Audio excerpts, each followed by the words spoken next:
Everyone, welcome to my channel. তো আজকে শুক্রবারের ব্লগটা আমি সকাল থেকে স্টার্ট করলাম।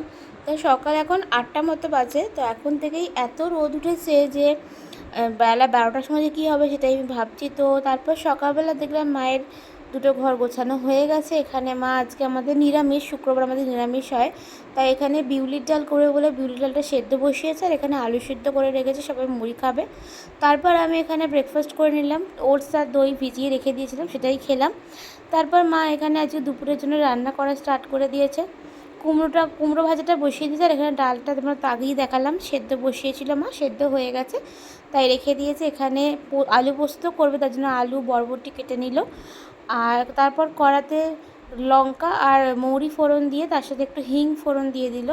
বিউলির ডাল করবে যেহেতু নিরামিষ, একটু হিং না দিলে খেতে ভালো লাগবে না, তাই মা একটু হিং দিয়ে দিল। দিয়ে হিংটা, মৌরি আর লঙ্কাটা ভালো করে তেলে ভেজে নেওয়ার পর ডাল সেদ্ধ করার যে বিউলির ডালটা রেখেছিল সেটা দিয়ে দিল। দিয়ে হলুদ নুন দিয়ে একটু ফুটিয়ে নামিয়ে নেবে, কারণ ডাল তো সেদ্ধই আছে, বেশি ফোটানোর দরকার নেই।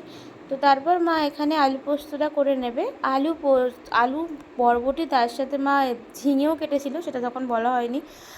আর তারপর মা এখানে তেল দিয়ে দিল, তেলে ফোড়ন দিয়ে দিল হচ্ছে একটা শুকনো লঙ্কা, আর কিছুই দেবে না। তারপর মা ওই আলু বরবটি আর ঝিঙেটা দিয়ে দেবে, এটা সেদ্ধ হবে খানিকক্ষণ, নুন আর হলুদ দিয়ে সেদ্ধ হতে দেবে এটাকে। তারপর পোস্তটা বেটে এর মধ্যে দিয়ে দেবে, তাহলেই আলু পোস্ত হয়ে যাবে। আলু পোস্ত করা খুব সিম্পল। তো এখানে নুন হলুদ দিয়ে এটা সেদ্ধ হয়ে হবে বলে মা নুন হলুদ দিয়ে অল্প অল্প করে একটু জলও দিয়ে দেবে, আর জল দিয়ে তারপর মা সেদ্ধ বসিয়ে দেবে। আর শুক্রবারটা প্রতি সপ্তাহে আমাদের নিরামিষই হয়, আর শুক্রবার আবার সোমবারও আমাদের নিরামিষ হয়, যেহেতু আমার ভাই সোমবারটা নিরামিষ করে, দিন আমাদের বাড়িতে নিরামিষ রান্না হয়। তো মা এখানে জল দিয়ে এটা সেদ্ধ বসিয়ে দিল। এবার পোস্তটা বেটে নেবে, তার জন্য মা এক মিক্সির বাটির মধ্যে নিয়ে নিল পোস্ত। আর তার আগে পোস্তটা আমি শুকনো ঘুরিয়ে নিতে বললো আমাকে, মানে শুকনো গুঁড়ো করে নেবো, তারপর জল দিয়ে গুঁড়ো করব। তো আগে শুকনো গুঁড়িয়ে নেওয়ার পর তারপর মা এখানে কাজু বাদাম বার করে রাখলো, কাজু বাদামও দেবে। কাজু বাদাম দিলে খেতে বেশ ভালো লাগে। আর পোস্তর সাথে দিয়ে দিল মা সাদা তিল দিলেও পোস্তটা একটু বাড়ে, আর পোস্তটা খেতে একটু ভালো লাগে।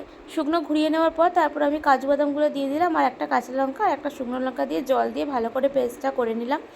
তারপর এখানে আলু আর বরবটি সেদ্ধ হয়ে গেছে, ঝিঙেও সেদ্ধ হয়ে যাওয়ার পর মা পোস্তটা দিয়ে দিল, এর মধ্যে পোস্তর পেস্টটা দিয়ে ভালো করে নেড়ে নেড়ে ভেজে নেবে, শুকনো শুকনো করে নেবে একদম। আর এখানে ভাত বসিয়ে দিয়েছে, ভাত হচ্ছে।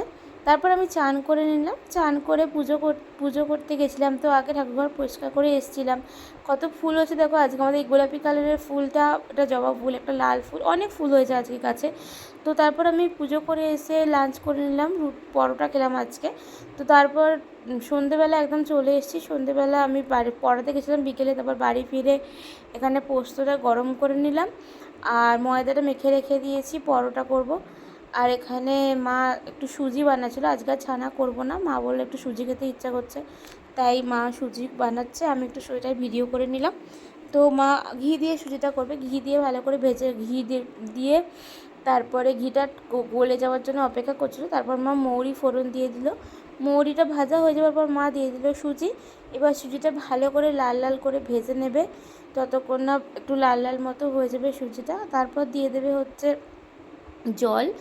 জল দেওয়ার পর তারপর আমাদের চিনি দেবে না মা, বাতাসা দেবে। বাতাসা দিলে খেতেও ভালো লাগে, রঙটা একটু অন্যরকম হয়। তো আজকে সুজিটা আমার বেশি ভাজেনি, হালকা করে ভেজে দিচ্ছে, বেশি ভাজলে বেশ লাল লাল দেখতে হয়, আজকে হালকা করে ভেজেই করলো। তো বাতাসা দিয়ে দিল, বাতাসা দিয়ে ভালো করে এবার নেড়ে নেড়ে বাতাসাটা গলে যাওয়া পর্যন্ত অপেক্ষা করবে, আর সুজিটাও শক্ত হয়ে যাবে। আর দিয়ে দিল কাজু আর কিশমিশ, দিয়ে ভালো করে নাড়িয়ে নাড়িয়ে মা সুজিটা করে নিল। তো ভিডিওটা ভালো লাগলে লাইক অ্যান্ড সাবস্ক্রাইব করতে ভুলো না। Thanks for watching.